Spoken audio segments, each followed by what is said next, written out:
All right, so now I'd like to introduce our guest speakers for today. We have three great speakers from our market research department. First one is Maureen Hance. She's our market insights manager, and I'm going to let Maureen take it away and introduce our two other speakers. Hi, thanks Marta, and thank you all for joining us today. We're excited to present to you some thoughts and insights about market research and how it can impact your business.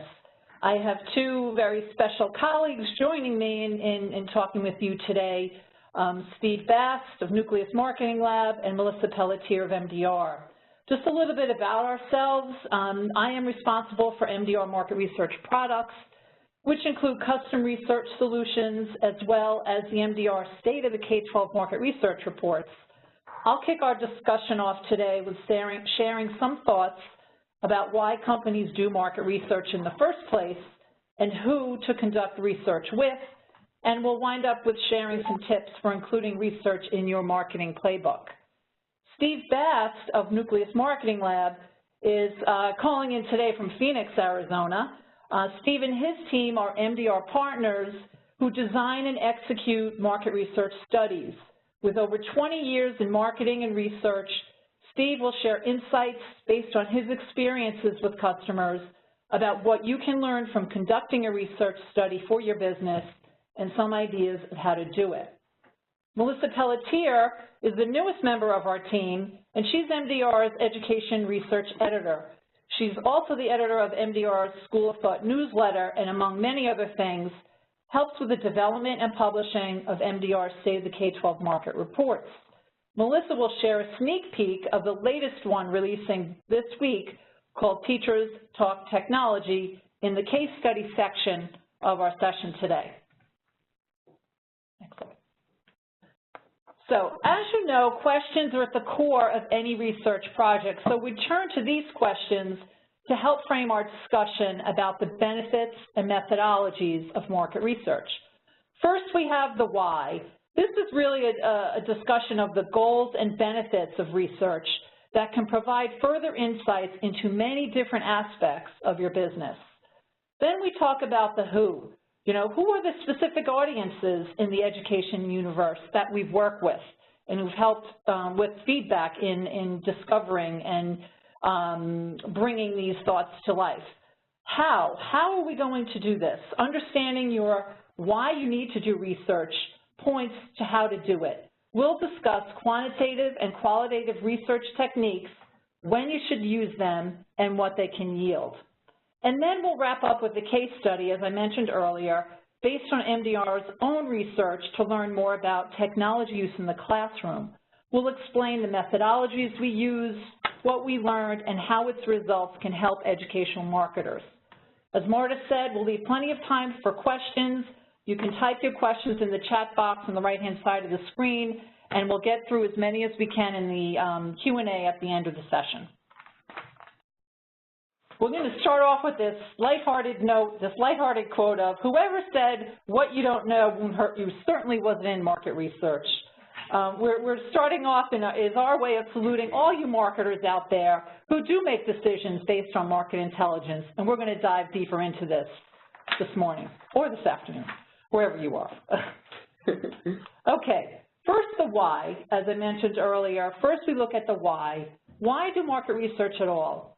Listed here are some of the benefits that market research offers. The common theme among them, though, is that by improving your market knowledge, your company will be able to make informed decisions, which ultimately leads into greater success.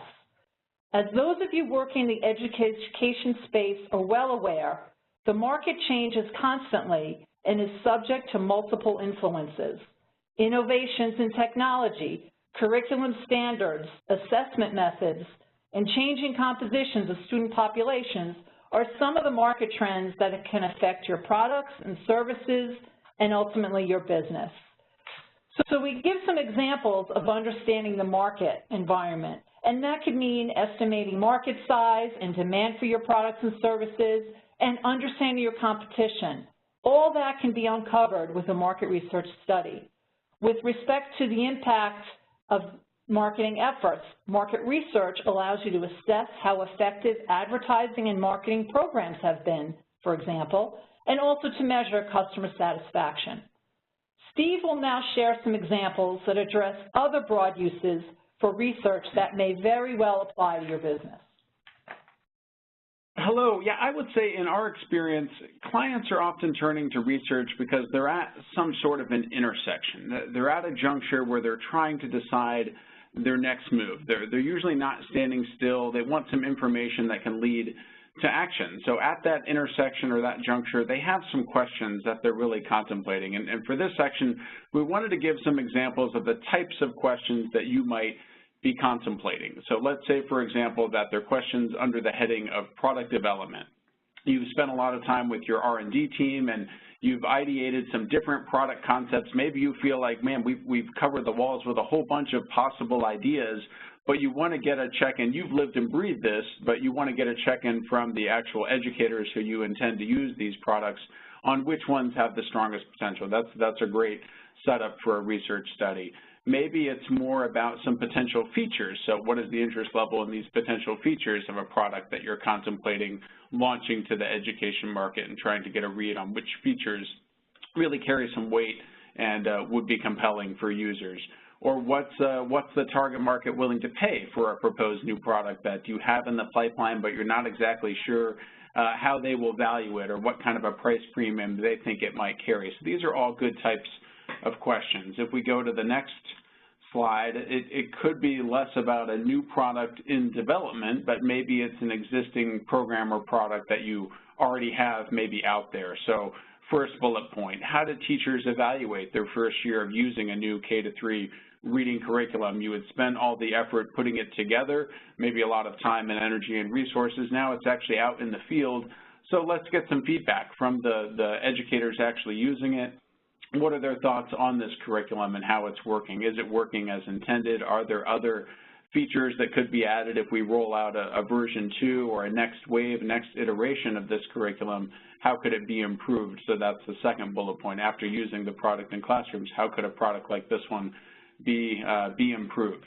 Lots of different questions that you could answer. The next slide has still another heading about market opportunity. So let's say you're trying to figure out what is that opportunity for our products in middle, maybe versus high schools, which type of school thinks that they might have more of a usage case for this sort of a product, or what curriculum do educators intend to purchase for the next school year. We might think we have an idea, but let's actually go out to the educators that are making decisions and choosing curriculum and understand a little bit about their thoughts. Or what's our market share compared to the competition before we roll out our next wave of marketing strategies and communications programs to try to stay top of mind. Let's just understand where we are today as a starting point before we decide what we're going to do to change our market share. Always good to know where we are in the first place, which dovetails right into the next theme of brand awareness, brand equity types of questions. So understanding your brand and where it stands, how it's perceived.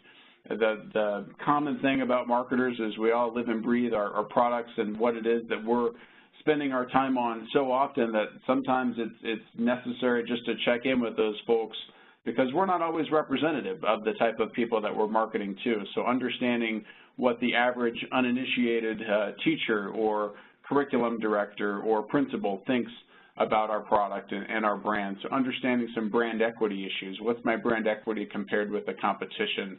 What perceptions do K-12 educators hold about us? Maybe even coming down to brand name. Should we change our brand name to better reflect our current offerings? Maybe we've changed our product lineup and the name is something that we want to explore. Does it fit with who we really are today? So lots and lots of questions. The next slide has a few more. Maybe it could be about segmentation or identifying your target market. So trying to understand, man, there's a lot of different districts out there. What's the profile of districts who buy our products versus those who prefer our competitors' products? Let's dig into that with a research study. Or maybe we're just not even sure which target market is most likely to buy our products. We think we're onto something here with a product set that we've put together, a portfolio of products, but we're not exactly sure who's the best group of folks to be going after to actually buy it. Next slide has just some customer satisfaction types of issues, a heading that encompasses a range of different types of research questions. So just understanding our customer base. Well, we're lucky enough, we have some customers, we have some folks that are buying our products or services, but how do they really feel about it? How satisfied are they? A real common question is, how likely would they be to recommend us compared to the competition? Are they more or less satisfied compared to the competition? How does our tech support do? Are we doing a good job for our customers when it comes to the support side of our product? Or maybe we want to look into some lost accounts, lost subscribers, lost licenses. Sometimes we call that a rejecter study, which sounds a little bit harsh, but it is a way to kind of learn in the interest of continuous improvement. Those customers who are no longer using our product, where did we go wrong? Where did we disconnect? So sometimes we call that a rejecter study or a lapsed user study. So looking at that audience base quite intentionally of customers that you no longer have in the fold and trying to understand where they are, what their attitudes are, what their perceptions are, and maybe you can improve based on that kind of valuable feedback. And the next one in our kind of tour of some different headings or topics that research can delve into is intentionally pretty broad, because some of the previous examples were somewhat focused and narrow, and sometimes the question that you might have as a marketer is not so focused and not so narrow. Sometimes it's simply a question of sentiment and perceptions. It's just, how do educators feel about blank, or how confident are teachers when it comes to blank? What are the prevailing attitudes out there when it comes to topic X, Y, or Z? So I think you get the idea. There's a number of questions, and important always to understand that why as you start out, and then you can kind of move to the next step, which is understanding the who. So Maureen, I think you're going to jump back in and talk about the audiences when it comes to market research. Yeah. Yep. Are we muted or? Okay. Great. Thanks, Steve. You know, we talked that, you know, Steve presented a long list of ideas as to the why, which points to your research objective. But now let's talk about who. Who are you going to conduct this research with in the education market? Who are the best people to answer these questions and to give you the feedback that you need? So this slide lists the school-level personnel and the administrator titles that we often use to recruit and participate in research studies. MDR has over 300 job titles in the database that we can reach through email, social, and web channels. We encourage our clients to consider both school-level and administrators for feedback. For example, we know from our own research in producing the State of the K-12 market reports that teachers are influencers in product purchases. They participate on district committees, and principals often turn to them for feedback and advice. They play an important role influencing the purchase of products and instructional materials. The other point is which is not up here, is to don't forget about your own customer file. We can use that and incorporate that into the survey process. We can segment your house list and keep tabs on their responses, comparing it to the general audiences of respondents. Educators like to share feedback. However, like anybody else, they're very busy and appreciate and respond to incentives for their time. In our experience, typical incentives for teachers are individualized, and with a small stipend of about $5, like an e-gift card. We've also seen donations to charity. They're popular, and we've also run drawings for higher value gift cards between like $250 and $500. On the flip side, principals and administrators demand much higher incentives, and that will typically range from $20 to $50 to kind of generate their participation. I'm going to turn the floor back over to Steve to discuss the how, or how we're going to the research methodologies to use based on the research objective. Steve? Yeah, thanks, Maureen. We find that sometimes even highly experienced marketers really sometimes trip over these two broad categories when it comes to insights type of work or gathering information from customers. So we wanted to touch briefly on qualitative versus quantitative, and we'll start with the latter. So quantitative type research really comes down to measuring. You want some numbers, you want some breadth, you want a volume of responses. You don't just want to hear from a small group of principals or teachers or curriculum decision makers, but you want to hear from a broader sample. So the first bullet point, you would say you're really looking for a snapshot of the market at a given point in time, and sometimes we call these types of often survey-type studies a point-in-time study, because that's exactly what it is. Let's get a measurement of the market at a given point in time. Maybe that second bullet point, we really want to be able to project out to a larger universe and say, okay, this wasn't based on 6 assistant principals or math teachers or any other type of education audience, but this was based on a higher number. Maybe your target audience is more geographically dispersed or hard to reach, so it would be hard to do something like an in-person focus group or roundtable discussion. You really do want to hear equally from educators in Seattle, Washington, all the way down to Miami, Florida, or something like that. You really have a large amounts of highly specific information to cover, and really conversational type feedback, qualitative research doesn't lend itself as much to that. It's almost going to be easier to present this information in a survey type environment than more of a qualitative type of environment. Or you really, on this last bullet point, you're looking for something that is statistically representative of an identified universe. So you want to make sure that you're matching up the types of schools, or the public versus charter versus parochial schools, or some of those types of things. You want to make sure that you're matching published numbers on those proportions. So when it comes to quantitative research, a lot of steps that are involved, but often it's going to come down to a survey type of data collection, which involves a number of different tasks, but this just gives you a little bit of a preview or a snapshot of quantitative research, as opposed to the next slide, which is more qualitative research. So what we always talk about is really a trade-off of depth versus breadth.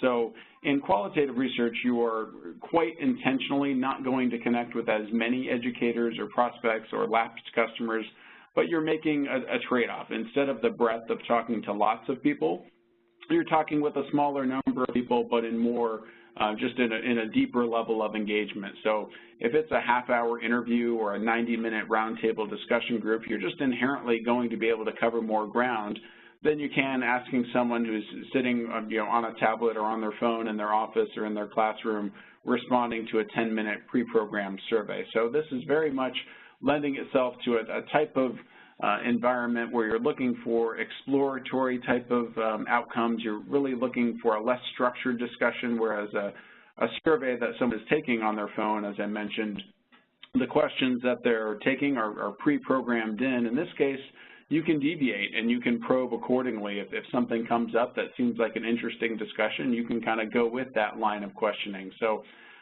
it can be conducted in person, and then you're also getting the nonverbal behavioral cues and observations in addition to the verbal or the spoken responses. So just a little bit different than in an online survey. You're just inherently not going to be able to get that. And if you're showing something like a product prototype or a concept statement of a potential idea, you're just going to be able to get some more richness, or sometimes we use the word texture, out of that respondent and their thoughts and reactions to what you're putting in front of them and asking them to evaluate than you can on a survey, where you're not there and able to probe and ask a little bit more about, well, what makes you say that, and what's compelling or not compelling about this idea. It just allows for going off script and having a less structured discussion in a good way. So when it comes to qualitative, a few different methodologies. There's lots of different methodologies, but just a few that are often used that you may hear about or may have been part of in the past is doing a series of in-depth interviews. And remember what we talked about. If it's a trade-off of depth for breadth, you might not be doing 200 in-depth interviews. You might be doing a dozen or 2 dozen and feeling like, okay, if we talk to 20 principals, even though that isn't statistically representative information, we'll feel like we have a pretty good pulse on some of the thoughts and attitudes out there. So those can be done in person. They can be done in a screen share type environment, like a WebEx type thing, where they have a link, they're on the screen at the same time. You can put things up and have them react to it. And of course, there's a telephone or audio component that goes along with that too. So you are having a conversation even though there's some technology involved with a screen share, having them look at something. Focus groups, I'm sure most folks are aware of, have been around a long, long time. They are still done.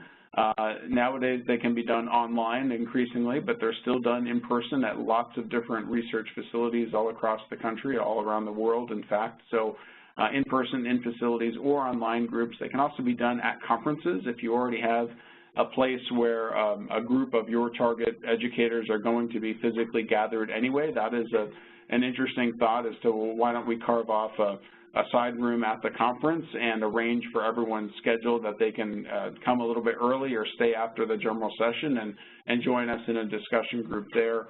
So the size of focus groups kind of varies, depends a lot on the moderator's preference, but you can also do a mini group where you're intentionally just saying, all right, well, what if we just got 3 or 4 or 5 together, maybe not a bigger size group that could be 8 or 9 or 10. Another interesting qualitative research methodology is an online bulletin board. So if it's difficult to get a time commitment where you can get enough people all together at the same time, whether it's online or in person like a focus group, an online bulletin board allows for individual participation, but you can still have a group of participants that are all posting on an online bulletin board. Think of it like a physical bulletin board that people walk by and they can kind of leave a little Post-it note with a thumbtack. An online bulletin board is the technology-enabled equivalent of that. So as the moderator is posting questions and ideas and topics that they want the respondents to chat about or give their feedback on, they can do it at their convenience. So over the course of a week or 2 weeks, they can be chiming in and giving their thoughts on different topics that are posted, and they can even be playing off each other. As an educator across the country posts one reaction, someone else can kind of write back and say, well, that's interesting, but I also think of it this way. So it can be a good way to get a good confluence of different views from folks, but they don't all have to be able to do it at the same time, which helps wipe out issues like time zones and West Coast versus East Coast and some of those kind of things. So in a moment, we'll talk about an online bulletin board that we recently conducted and some of the interesting responses that we heard from educators in that sort of a setting. So lots of ways to go about it, and on the next slide, we just have a little bit of a recap of some different ways when it comes to the how. So how to go about getting answers to your questions. So just these 3 columns give you a good snapshot, of course not covering every single circumstance or type of scenario, but as a quick recap, when you need forecasting, you want to be able to predict, you want to be able to measure, you want to be able to quantify, that does lend itself to a quantitative type study, and several bullet points below there on types of quantitative studies, whether it's concept testing or customer satisfaction or market sizing or product evaluation, lots of different ways or types of quantitative studies. The methodology these days most often is going to be an online type survey. Telephone and mail surveys are still done in many cases, not to make a huge generalization, but just not as efficient as online. So online is often becoming the way to go for quantitative type of studies. Moving to the next column over, if it's more about just understanding customers' feelings, their attitudes, their opinions, and it's where you're okay with more exploratory or when you intentionally want something more exploratory, that's more of a qualitative type study, and that can be, as we talked about, focus groups, bulletin boards, a series of interviews. And then the third column we didn't talk about too much is the school of thought where you feel like this topic, what you are going after and wanting to learn, maybe has already been covered. And so maybe there's some existing information. Someone has already published a study about this, and you can find something kind of off the shelf that you can buy and have already have access to some information that's been written about a given topic that you're looking about, so that you're looking into rather. So that can be things like state of the market reports or other types of scans or published trend analyses that have been done on a given topic. So just a quick recap when it comes to how to get answers, and I think the next part that'll be interesting is to go into a case study of a project we did about teachers and technology that had a couple of different methodologies in it, quantitative and qualitative, so it might be nice to see how those 2 categories of research come into action.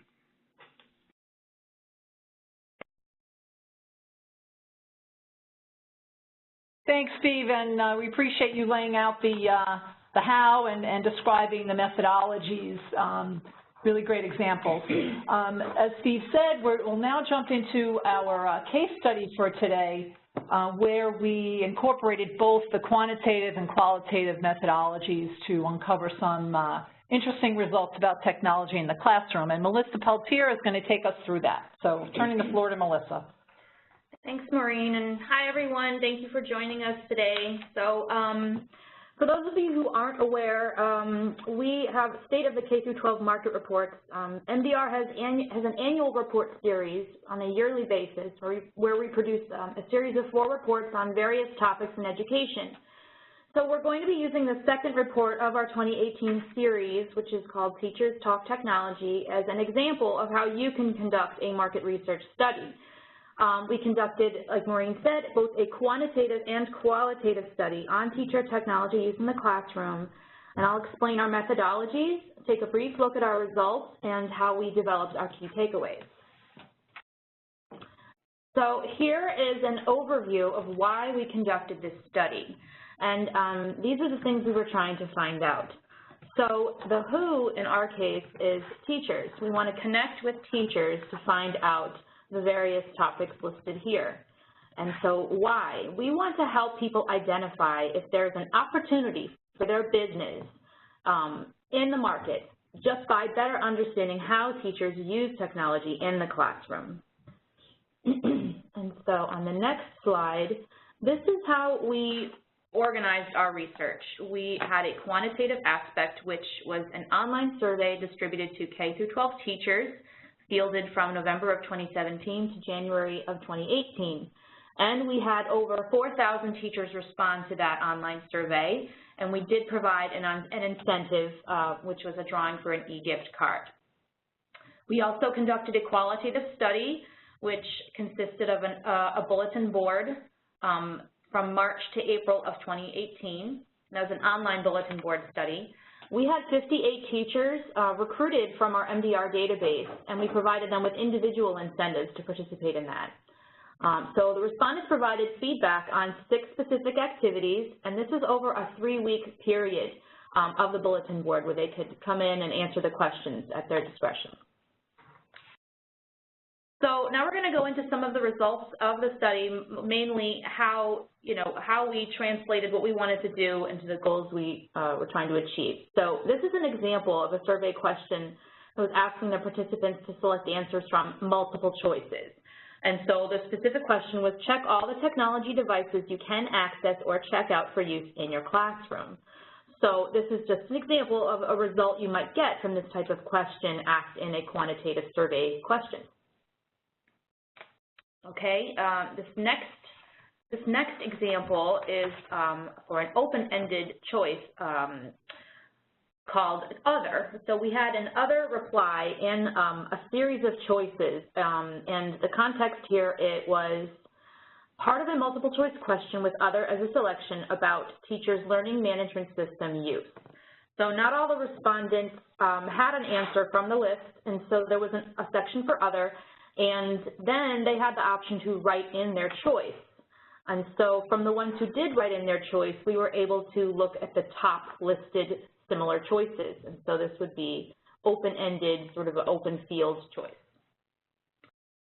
Our next example is it's an example of a sentiment question, which is where you want quantitative feedback on people's opinions.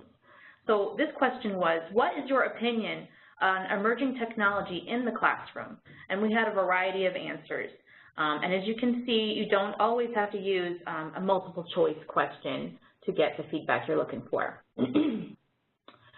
So the next one is an example from our bulletin board study, and the question was, what technology do you have available in the classroom or school today? And we got tons of replies, and some of them were more focused to the exact question, but some of them kind of branched into other questions. But here are a few examples of some of those verbatim replies that we got from teachers who wanted to share their experience. And so it was great information to have. So on the next slide, we want to sort of summarize how we use this study. So this market research study revealed the competitive landscape. So understanding the top device brands, education apps, and website resources revealed how various technologies stack up and can help you compete in the marketplace. And it helped to identify pockets of opportunities for ed tech companies. For example, when we were looking at the survey results about learning management systems, we discovered that when Google Classroom is taken out of the equation, the use of other learning management systems was rather fragmented, and some teachers reported not using an LMS at all. So gaps do exist in the market. And so it also provided us with some teacher insights that pointed to some of the best practices when packaging products to teachers. So the key challenges with technology in the classroom included a lack of restrictions, not enough training, and too few resources available for effective use. So consider teacher training and support materials and policy guidelines when you're developing classroom technology products. So whether it's illustrating the gaps in the market or just an overview of the competitive landscape, these findings help create a greater insight into teacher technology access and choices, which was the ultimate goal of our study. And so that pretty much summarizes our case study, and I'm going to give it back to Maureen. Great. Thank you, Melissa. That was a great look at the tech report that's coming out this week. So we're really excited to share that information with the market. We're in our final section of our webinar today, which we'll just wrap up and with some final thoughts and then dive into the Q&A to respond to your questions. So some takeaways and tips on how to incorporate market research into your marketing plans. The first line item there is to set a budget for market research. It is an investment, but one that can really pay off in the long run if it can uncover new opportunities for sales or product ideas or improving customer satisfaction, for example. Just to give you some sort of benchmark, I want to just throw out some numbers here. A standard 10-minute survey that could utilize up to 500 responses, and standard reporting starts at about $20,000, and that would include the incentives and the email list and the digital ads for recruitment. Bulletin board focus groups also in that same range, depending on a lot of different things, namely how many participants you want to include, how much you'll pay them, the various platforms that can be used. So 20,000 is about the kind of minimum starting point for, a standard survey or focus group project. The next step would be, we talked a lot about this today, identify your why. What are the key pain points or areas that you want to focus on to strategize, learn from, and move your business ahead. We have some thoughts here on, topics that you may want to explore once, that maybe it's kind of a one-shot exploration, or is it something that you want to monitor on an ongoing basis, to do some trending year over year, that type of thing. And I'm just going to ask Steve if he'd like to chime in here with any final closing thoughts on the why and some of those areas that you discussed earlier. Yeah, and it's always interesting to talk through with someone that's considering a research study.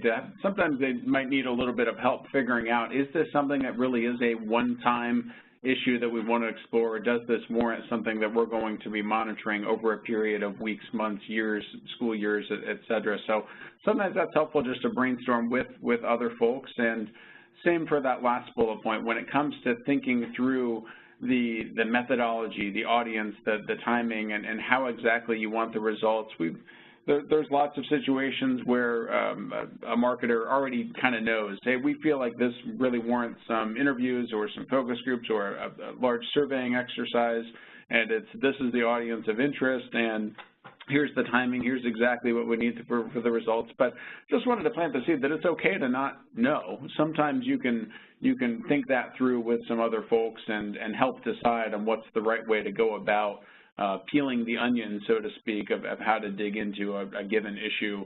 If you have identified the why part but need a little bit of help with the how and the who and the when and the what, that's okay. So, but planning ahead for it and setting a budget certainly are important tasks, but then some of the rest of it can be figured out as you go a little bit.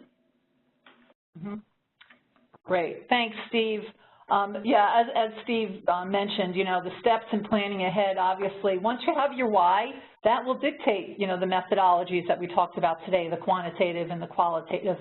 The who, within the education market, who's the audience you want to collect the feedback from, and teachers, school level, as well as district administrators, really important, we feel to include both of those levels in your mix. But don't forget about your customers as well. That's really important, and we can really glean some information from them to compare to the respondents that are involved with the study. We want to make sure also to budget for incentives that will encourage participation and compensate these valuable educators for their time. We often get asked, when's the best time to survey educators? Like all of us, they're a very busy group. And we do find that it's best to avoid times like the initial weeks of back to school when teachers are really trying to settle the kids in. The Thanksgiving, Christmas break time can be a difficult time for them to free up. And also the spring break, that mid-March to April time frame. MDR does track school break calendar information, so we can actually target lists based on that break data. So we generally recommend, mid-September through mid-November is a good time, January through mid-March, and then mid-April through June.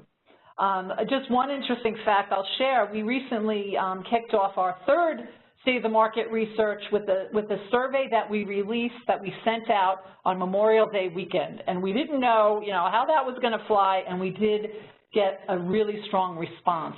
So we were happy with that. Didn't think the holiday weekend would be a great time, but we needed to get it out, and it really worked well for us.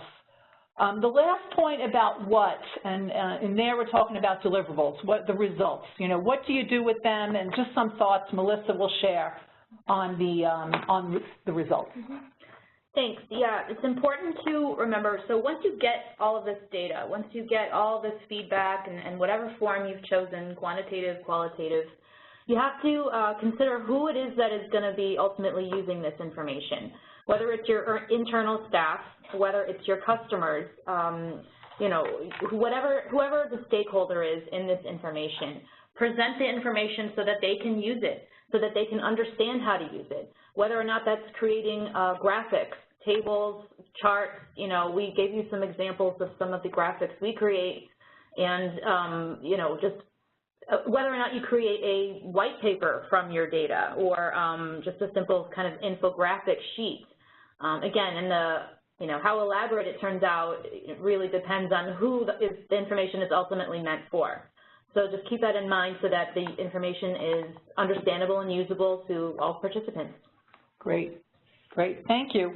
So we hope everyone has some takeaways from our session today. Again, we appreciate your attendance, and we'll open the floor up for questions. Mm-hmm. Yeah, thank you guys so much. That was great. A lot of good information. We did get a few questions coming in, so I'm just going to, I'll just start with the first one, which I think Maureen will be able to answer. What are some of the best practices that you would recommend for using paid incentives, like gift cards or things like that?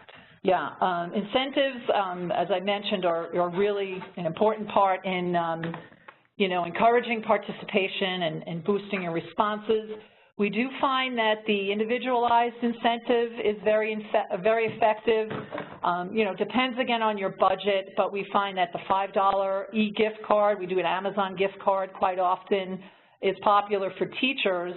Administrators demand a higher amount. We've done anywhere from $20 up to $50 e-gift cards for the admins. Okay. I hope that answers the question. Yeah, thanks. Actually, another quick one for you, Maureen. Could you just repeat those ideal survey times for when are the best months to try to reach out to teachers? Oh, sure. And that could be something that we can follow up with you guys, since I know we didn't put it on this actual slide. Sure. So mid-September through mid-November January through mid-March, and then mid-April through June. We find that not only is it the spring break in the spring, it's the testing, the standardized testing that's happening. So that we try to avoid that mid-March to mid-April timeframe. Great, thanks. Okay, we have one for Steve. So this person is asking, can you speak to just the high level of research queries that are hitting all of us all the time, every time we buy something or call our credit card company? How do you, as a marketer, how can you cut through all of that noise and potential fatigue from your audience?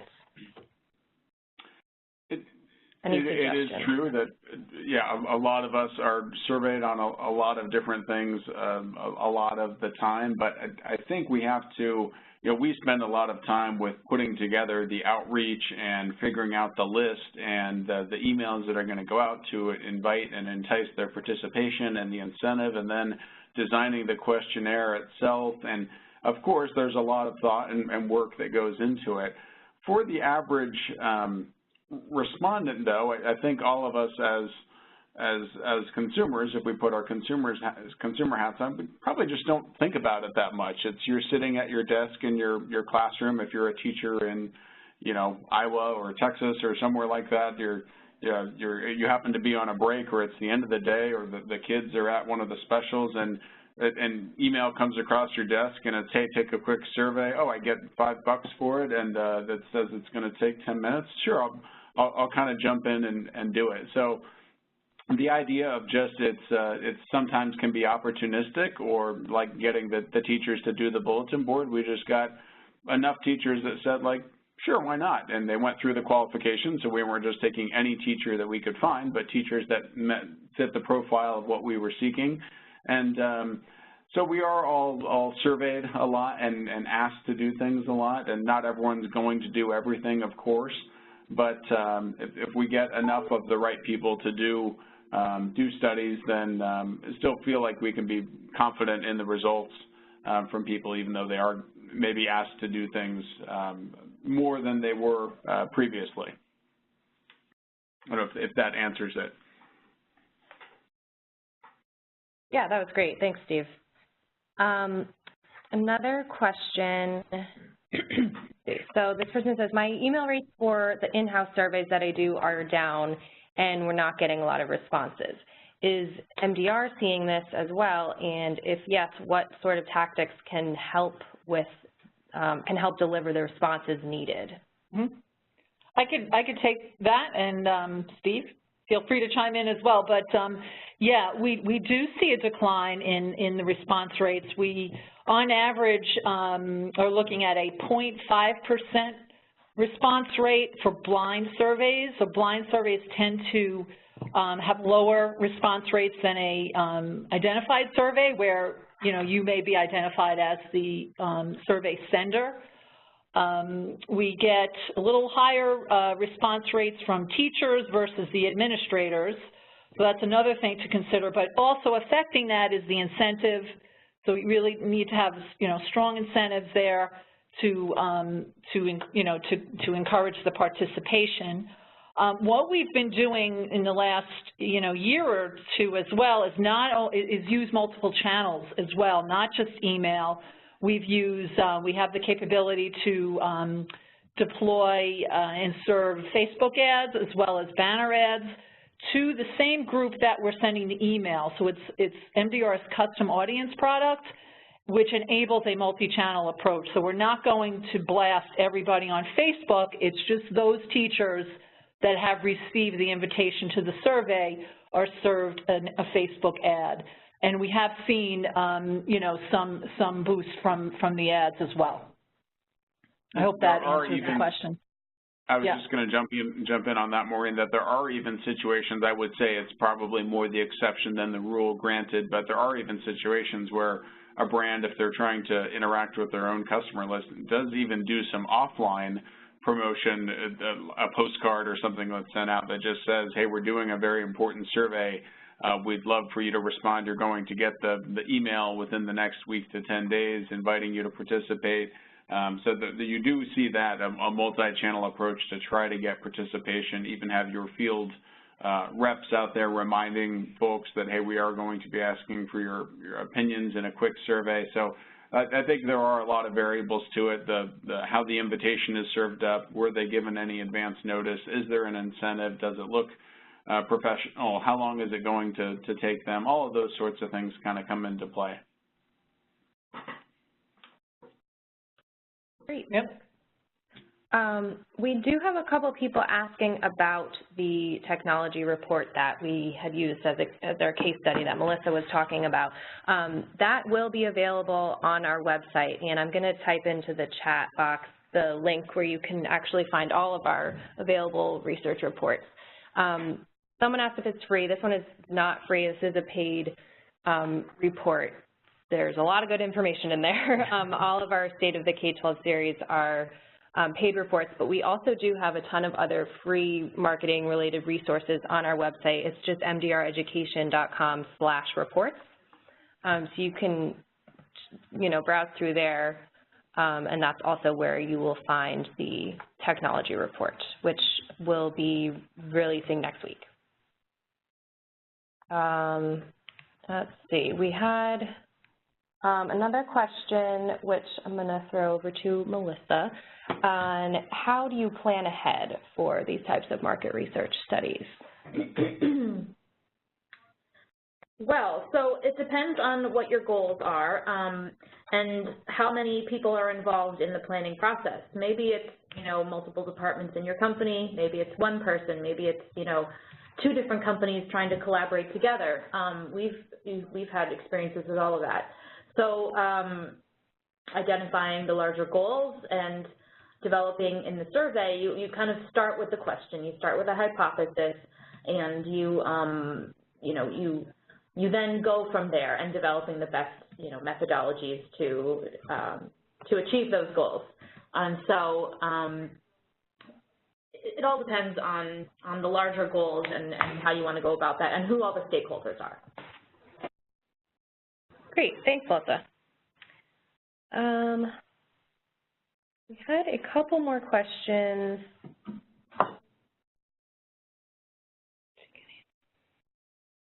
So here's one kind of about incentives, another incentive-related one. Given that public school educators and teachers are state employees, is there any certain things you need to worry about with giving an incentive? I think that's what they're getting at. Is you have to vet that they're able to accept an honorarium like that? There's probably the case of that. We just kind of send it out anyway. We really don't.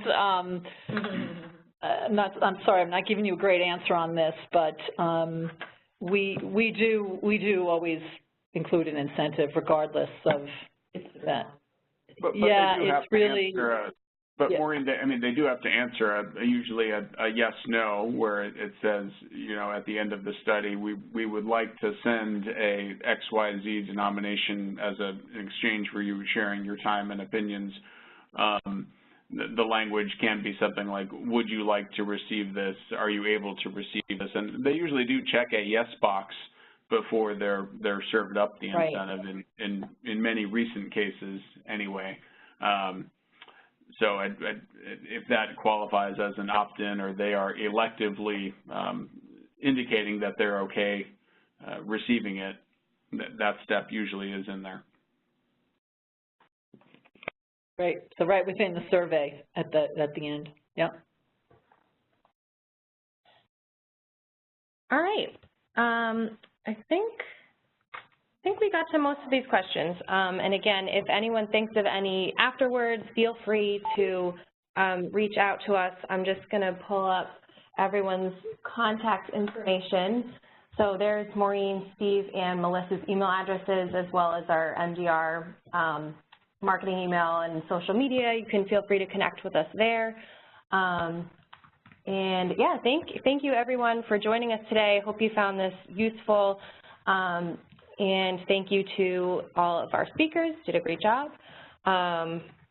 just want to also share we have a couple of additional upcoming webinars, which you can see as soon as the registration is open for those. It will be on this link on the screen. We're taking a break for August, so our next webinar will be in September on social media marketing, and then we'll be doing one in October on email best practices, which is always a hot topic for us. So yeah, unless anyone has any further closing comments, I think we will wrap it up and give you guys a couple extra minutes for your next meeting. Great. Thank you. All right. Thank you all.